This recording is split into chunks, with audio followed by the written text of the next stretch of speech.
Hi everyone, from me, Brent Graham. Welcome to this preview of stage 16 of the Tour de France. We will be looking at it, of course, from a betting angle, and it's brought to you by goodforthegame.co.za. Aside from the stage 16 preview, we'll take a look at what happened in stage 15 on Sunday. It's amazing after the rest of the Tour de France. It feels like an age ago since we watched cycling, and I'm meant to be refreshed after a nice rest day, but unfortunately I had to work pretty hard. So I'm kind of on the exhausted side at the moment. But let's have a look at what happened then on stage 15. And the breakaway, as expected, did stay clear. And it was Sepkus from Jumbo-Visma who won near his hometown. Now, well done to the guys who picked up on the fact that he stayed in the area. Guys like at Groot Lem on Twitter and also Southpaw on the Good for the Game forum. They got him at a nice price, and he delivered in fine style. An excellent victory there, finishing ahead of the veteran 42-year-old Alejandro Valverde. I don't know how this guy does it at his age. Unbelievable performance. But he was in second, and Wout Poels, good ride by him as well into third place, and he also managed to secure himself the King of the Mountains jersey. Just looking down there, it seems to me there's a little bit of a team's battle developing between Bahrain Victorious and EF. So we'll have a look at that in just a second, but I'm obviously hopeful that EF can come out on top there and that they are indeed focusing on the team competition. Let's have a look at the general rankings. There was no significant changes other than Guillaume Martin did lose some time. Sorry, the general ranking. Let's have a look. We've still got Pogacar. He's well clear, over 5 minutes ahead of Iran. Vingegaard, he's just behind him, 14 seconds back, and then Carapaz, all very close. In fact, if we have a look from second to ninth, sitting there in ninth place is Martin. He's 7:58, and then we've got he's looking like 2 minutes 40 seconds between second and ninth place. So really, really is wide open for the remaining podium spots. I think we can stop talking about the yellow jersey, barring some real bad luck in running. I think Pogacar's got that one wrapped up. Let's just have a look at some of the other classifications while we're here. Cavendish now. No, just my luck is not working. There we go. Is it working? Cavendish has probably come through the worst of things now as far as the making it to Paris goes, and he looks a virtual certainty to wrap up the green jersey. He's well clear there of Michael Matthews and Jasper Philipsen. And let's just have a look at the polka dots. I don't know why I'm struggling to click on the right spot here. Polka dots. Anyway, we've got Wout Poels leading the polka dots category there. And I'll see if I can go in the team classification. Might just be a connection issue for me then. Oh well, that didn't work out too well. Team classification, we've got Bahrain leading EF now by 11 minutes, which sounds like a lot, but EF have been chipping away at that a little bit, and they do have good time trialists for the final stage. For me, the big question is whether EF are actually looking at the classification or not. I'll have one last attempt to click on all of those, but for some reason, I'm just not getting it. Maybe I am too tired and I'm missing something obvious. Let's go to the stage betting. Let's go to the outright betting markets, though. You'll see Pogacar there, still very strong favourite of 1-18. I'll have a look at World Sports Betting now that they've got the betting without him, which is obviously a lot more interesting. Got the mountain classification. I'm daring to hope. We've got Wout Poels here at 5-2. I did back him at 8-1. And the way my Tour de France is going, I need some of my long-term selections that I at some stage have written off to come home and save the Tour for me. I'm still going to be betting on the stages, but I've given up trying to chase some of my losses there. It hasn't been a great Tour for me. My two big match bets have both gone flat. Nairo Quintana 5-2. Wout van Aert, who's put himself into contention for the Mountains jersey. Very confusing to know what he's going for. He's got chances to win stages, take mountain points. Does he look after Vingegaard at any stage in the mountains? You never know with this man. And 6-1 Pogacar there as well. Points classification, Cavendish a strong favourite there, 3-10. And here's the one that's quite interesting for me, 6-10 Bahrain and EF on 9-4. And for me, it's a question of are EF looking at the team competition? They do appear to be trying to match Bahrain, but I don't know if that's just because they're going for stages or if they've now started looking at it and going, 11 minutes, we got ourselves a chance. Anyway, I've got quite a nice bet on them at 20-1. So as you can imagine, invested in that and really hoping they can come to the party. Let's have a look at stage 16, though. It's a tough stage, but it's not a brutal stage. We've got one Cat 1 climb, a couple of Cat 2s, and a Cat 4. What's really going to be interesting about this stage is what sort of break gets away. So we've got a downhill start. So really, I mean, the speeds are going to be higher from the very beginning, and the guys are going to be trying to get into the breakaway.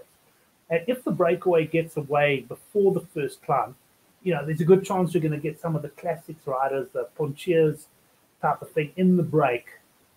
It'll be a sort of, won't be just packed with climbers. But if, as I suspect is the case, we only get the break going on this Cat 2 climb over Col de Port, then we should have quite a climber-heavy break. Although it's not the worst climb in the world, 11.4 kilometers at 5.1%. And I think some of the stronger riders with the stronger finishes can hang in there. And the reason I mention that is because if you look, we'll just jump to the end quickly. I mean, it's a fairly straightforward finish. You've got this climb here, 800 meters at 8.4%. But, from the bottom of the Cat 2 climb to the end here, it's not the sort of stage where you're easily going to keep a chase group away on your own if you've broken clear. So, for example, if you're one of the strong climbers and you come over there on your own, the chances are quite good you're going to get caught. And I would expect a group to be together, probably 5 or 6 riders, maybe even more, at the bottom of this little 800-meter climb. And then I think we're going to get this potentially decisive attack from the break there. And then the running to the finish. There's also, it doesn't show clearly on the profile, the last 500 meters also rises by about 7%. So it's not an easy little kick to the line.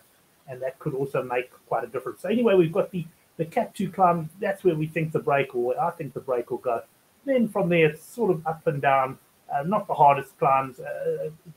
And I think from a GC perspective, I'm very certain that the GC guys are just going to let this break roll into the distance, and we won't see any sort of chase.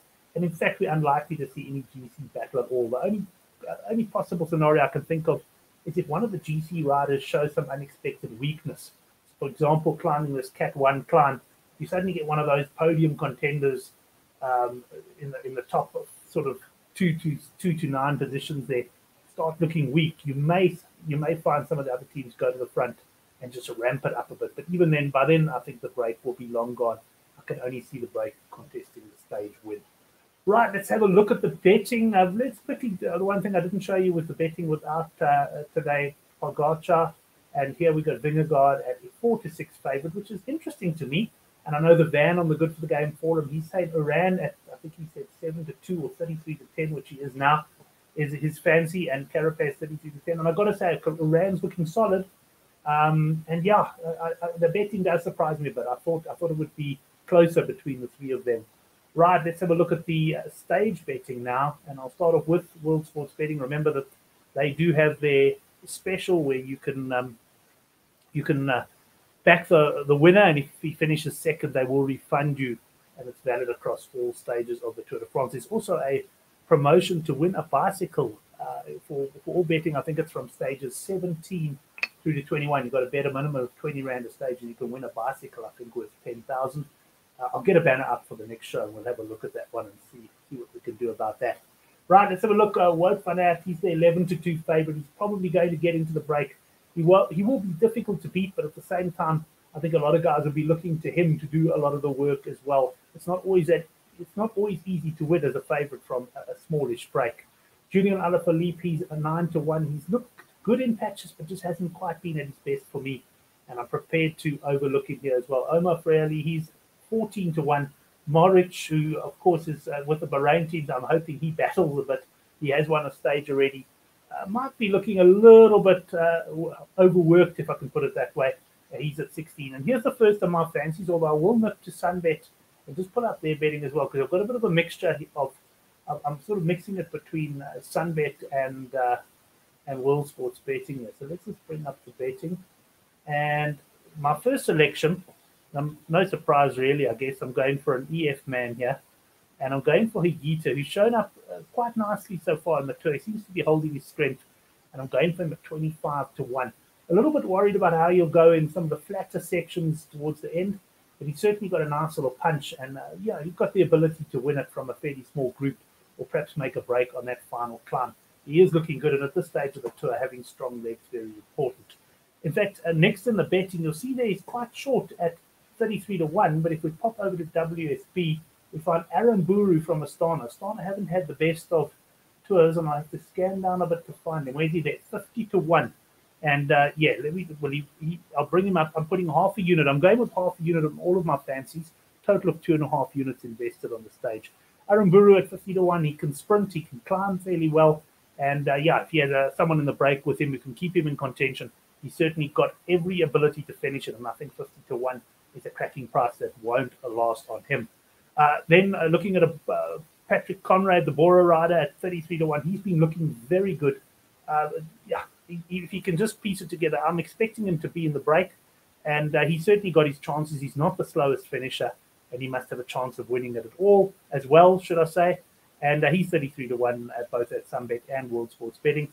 And then another EF rider, Guerrero. He's impressed me as well in the last couple of stages that he's ridden. I'm hoping that EF get 2, perhaps even 3 guys in the break to make a real go for that team competition. He's a 40 to 1.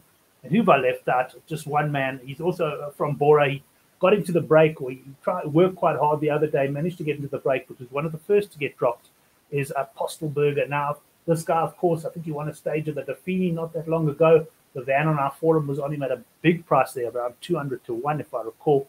Well, anyway, he's 80 to 1 for this stage, and I expect to see him in the break. And if he can get over that final catch 2 climb and sort of hang in there, he's got the punch to win this. And I could see him winning with a late break. Perhaps the guys will be watching someone else and he can just spring clear. So that's a stage 16 there for you. Spreading my bets around a bit. I'm not overly confident, but I think it's going to be an enjoyable stage. As far as the stage winner goes, from a GC perspective, I'm not expecting much, but that's going to change in stage 17, and we'll see you back for that preview. In the meantime, if you're new to our channel, hit the subscribe button. Make sure you don't miss our video preview of the Lions v South Africa A match, as well as the handicap rugby chat that matters live on Thursday.